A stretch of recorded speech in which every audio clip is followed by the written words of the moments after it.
DeFoi with News Junkies. I'm Christy Aiken, photojournalist. And we're here to introduce a brand new segment with Michele Wilson. Boy, welcome back to News Junkies. And visiting with us right now is Michele Wilson, and she is with Premier Solutions. And we're going to be talking about success and what it means. And Michele, good to have you back with us. Thank you. It's a pleasure to be back. Let's talk a little bit about success. And I know that this is one of your favorite topics. So can you define what success is all about? Absolutely. You know, success means different things to different people. And, it could be financial, it could be career, it could be family. One of my quotes that I love to share with people is, success is kind of the obstacles that you overcome. That's what I see success as. And, I just love success principles because there was a time in my life where I was pretty much unhappy with my life and I wanted to make a change. And so I started studying the success principles. So what does success mean to you then? Success means really living a fulfilled life. I love helping people. I want to have time with my family. And faith and gratitude, that's also a success principle that I live by. So describe what faith and gratitude is all about. Well, faith to me is just really that sometimes we have our obstacles or just challenges in life. Instead of looking at the challenges, I look at the things that I want to obtain in life. And so that's my faith.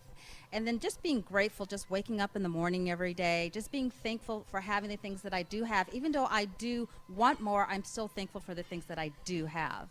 You know, there's an author and a radio host by the name of Dave Ramsey. I'm not sure if you've heard of him or not, but everybody will say, "How are you?" when he answers their call on the air, and he'll say, "Better than I deserve."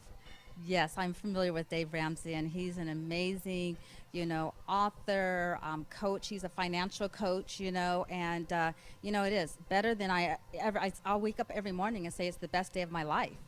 Yes, and it's always good to be this side of the grass, as I would say. Exactly. You open up your eyes and it is better. There's some people that just didn't wake up this morning. So just having that breath of life is a success to me. So could you perhaps summarize some success fundamentals for us? Oh, great. Really it starts with belief. And I always say you can believe it's possible or you can believe it's not possible. Both are correct. So I really believe that it starts with just being it's a mindset. Success is a mindset. And I remember when I started out, as I said, I was like 43 when I learned this principle because I was just in a place where I just didn't like where I was. I was in a bad relationship. I became a single mom again. I didn't have a car. I didn't have a job. And I'm like, what is it? How did I get here? And I realized it started with my mind. And so that's why I say it's just success is a mindset. So it's really taking one step at a time. Yes, it is taking one step at a time. And it's success. There are some principles that, I started looking at people's lives that I wanted to kind of model. And so I started reading a lot of books. I call it personal development. I call it a journey. And it's really going inside and inspecting, the things that I didn't like about myself. I learned how to love myself from the inside out. And then I started really going out of my comfort zone. A lot of times we get stuck in our comfort zone. And I say, when I started learning about success principles, I started taking action. So it's not just enough to read the books or go to the workshops or the seminars. I took a little bit at a time. I applied it, and then when it started working, I'd go back and take something else and apply it again. So it's a day by day thing. It's not going to come overnight. Not at all. It starts with your habits. I always say it starts with the power of choice. The choices we make, it's not the big choices we make, it's the little ones every day. And so, whenever I have a choice to make, I ask myself, is it going to take me closer to my dreams and my goals, or is it going to take me away? For instance, health, that's an area. And so sometimes, I've been up and down in my health. There are times I could be so disciplined, and then there's other times, I want to eat that donut or I want to eat that cookie. So that's a choice, and it's the little choices. You don't end up 25 pounds heavier overnight. It's a gradual process. So, what got me there, I have to look at what got me there, and then I also have to, take steps to see what I can do to get me back where I want to be. What other examples can you give us? Well, I was 43, as I said, when I really looked at my life, and I became a single mom for the third time. So relationships were really an issue for me. And so I had to look at myself, my inner being, and that's when I learned I really didn't love myself. So that was one of the success principles I had to learn, just to really believe in myself. And then from there, I started looking at what I wanted. I started with, creating a dream list. And, each day I had to look at, what is it going to take to get to that dream. I also looked at associations too. I'm actually with a great company, and it's kind of like a personal development company with a compensation plan, and just reading 10 pages a day of a good book and listening to audio. So I inundated my mind with just all types of principles. There's transformation principles and philosophies, and so I just started studying the books, and then I started going to the workshops, and then wherever it was in my life, whether it be financial, whether it be health or my family, I would seek out those that had what I wanted. You had mentioned a couple of times you're a single mom. How has this influenced your children? Wow, I have 3 children, and it's amazing. My oldest is 33, and I have a 25 and a 11-year-old. And I could see as my growth has changed, I was a young mother, the difference in the mindset of my children. I mean, my 11-year-old has the attitude of that he can do whatever it takes, he will do it. He doesn't have a I cannot do it attitude, as opposed to my other kids, they kind of, I can't do it, or, they have some limiting beliefs, and that's another a principle, just identifying your limiting beliefs. So I definitely have seen a change in my raising my children as I've learned the principles. So it's more what I'm sensing is it's all about really positive speak into your life. Exactly. I speak what I want for my children as opposed to what I don't want for my children, and it's made the world of a difference in my kids. Do you find them trying to exert that same kind of influence, either directly or indirectly, on their friends and peers? Well, I know as far as my youngest, sometimes even when positive attitude and positive words, I notice sometimes, we slip sometimes, so he'll even tell me, Mom, speak positive, so I've known the things that I've taught him, he kind of, teaches it back at me. As far as with his family and friends, he's still kind of young and so forth, but he'll actually tell me, hey, Mom, because we don't curse and so forth, he'll kind of tell me when he comes home, such and such mom said this and that. So he has an awareness of how words affect, people. Like there's certain words I don't allow in my household, like stupid, and I can't. And so when he's out with his friends, he's able to come back and tell me, what words, kind of affect. I find it interesting that even your children recognize some of these things. Yes. There's a difference between my 25 and 11-year-old. It's funny sometimes. My 25, she'll say, Mom, you didn't, allow me to do those things, because I now speak what you can do as far as you can't do. And so it's so funny just to see the mindset between my children, because of as I grow, my children has also grown. But as you get older, it's a little bit more difficult to change beliefs. It takes a lot of work, conscious effort to change beliefs. But when you're small, you listen to your parents, your peers. They're like sponges, and so it is a big difference between my kids. It's amazing. Well, then you probably subscribe to this saying, and this is something I subscribe to: the glass is always half full. Yes, it's always half full, and it's all about perspective. I heard a story recently how a family, they had their parents, I think were drunk, they were alcoholics. And, one family member, it says, like with the parents like mine, he was very successful and he did very well in his life. And then the other one, got in trouble. You had the same parents, but it's all about the perspective of how it affects them. So it's definitely how you look at it, if it's half full or half empty. How important is goal setting? It's extremely important. it's kind of like a GPS system. You know, if you don't put in the directions of where you want to go, you're not going to know where you want to go. And that's where I started. It was with, start dreaming again, and then start setting goals. And you want them to be measurable. I call them SMART goals because you want them to be very specific, and you want them to be measurable, and and you want to put a timeline. So I have actually a vision statement. I wrote, it took me time, but I wanted my life to be like in 5 years, and I always said, we have choices and decisions. And so if you don't have goals set, it's kind of the end of mind where I want to be, because if I keep making the wrong choices, I'm not gonna get there. So it's really important to do some goal setting, and I do it in all areas of my life. I do it in my spiritual life, my family, my career, even in my community. So I have definite goals, specific goals, so that I know what I'm looking to achieve.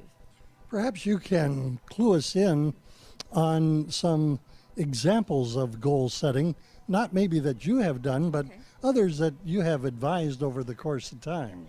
I do a lot of coaching and mentoring, especially in my business. And, you want to know what a person's why is. Why are they doing the things that they're doing? And then from there, a lot of times it starts with, especially if it's a career goal, we have to identify what type of activities or how much money you want to earn. And then you got to decide, how are you going to do it? And then with that, we're going to set some guidelines, some time deadlines, as I would say. And then, I always say it's about activity. Don't look at so much the results, because if you don't have the activity, the results aren't going to happen. So those are some of the areas that I work with people in. Interesting, again, because the smaller the goals that you set probably are far more attainable than if you were to set a huge goal for, I want to have $1 million by the time I'm 50. You know what? It is actually, you set the big goal, but it's the little goals that are going to get you to the big goal, and it's called course correction too. If you find what you're doing is not working, there's a favorite saying, it's insanity. It's doing the same thing over and over and expecting different results.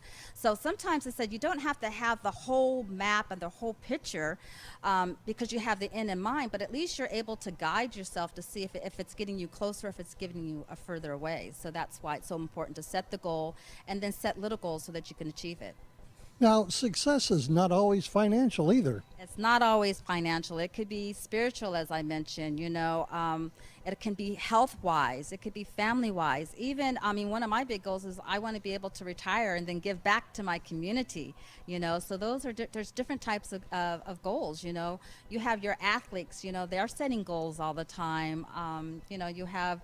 Just even in school, I think it's really important to teach your kids how to set goals. Just doing homework, is a goal. So I really think it's really important to set goals. Well, I can relate to that. I have a family member. We call her Little Miss Overachiever. And, she actually graduated Kama Sulati from high school, number 3 in her class. So does she have a role model? Because I think that's also important, have role models or a mentor or a coach. I wish I did when I was younger. So that's why I really love mentoring and coaching, because it just helps, as you said, it was your niece, just helps them get a lot further. It does, and this has proven out. She is now in college. She was granted a full 4-year ride. She got scholarships, grants, both federal and private, to help her in her journey.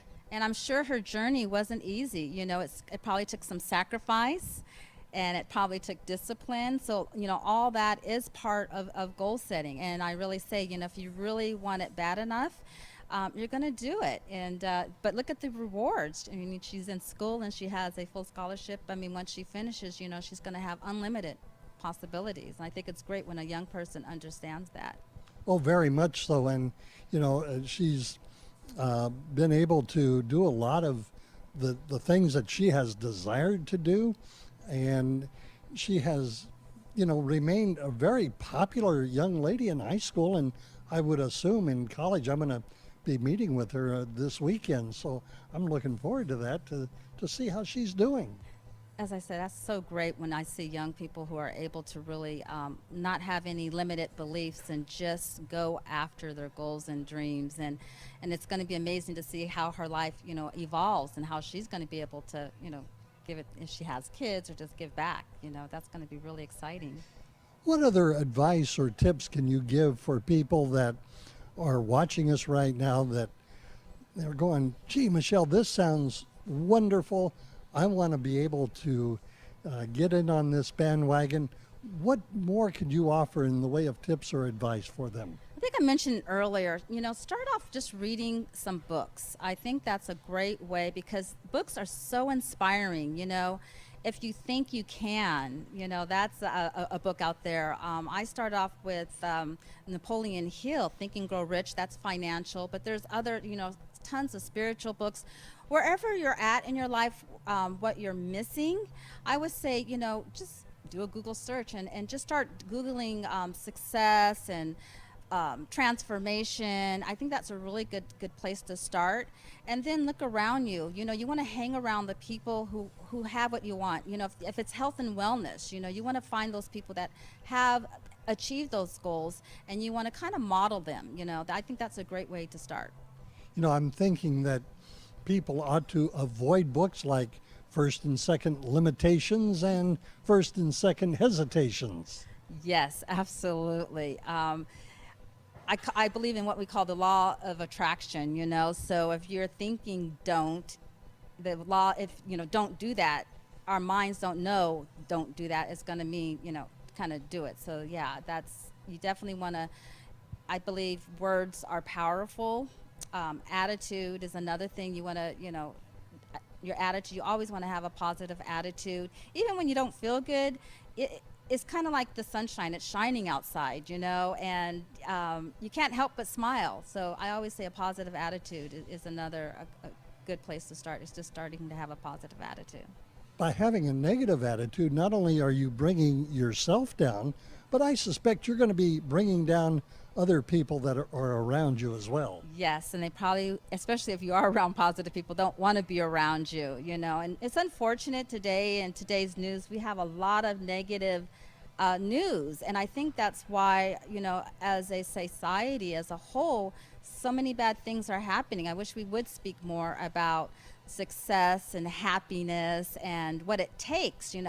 I believe if we talk about what it takes to do it and not what it doesn't take, I think it'd be a better place. Excellent. If people want to get a hold of you, how can they go about doing that? They can reach me online or email me at Michele at Premier Solutions International, which is Premier Solutions with intl.com. And my phone number is 805-304-5088. Wonderful. Michele, as always, it's a delight to have you with us. I look forward to our next conversation. Thank you so much, Bill. And I thank you for joining us. I'm Bill DeFoi. You've been watching News Junkies, a production of the Heritage Media Group.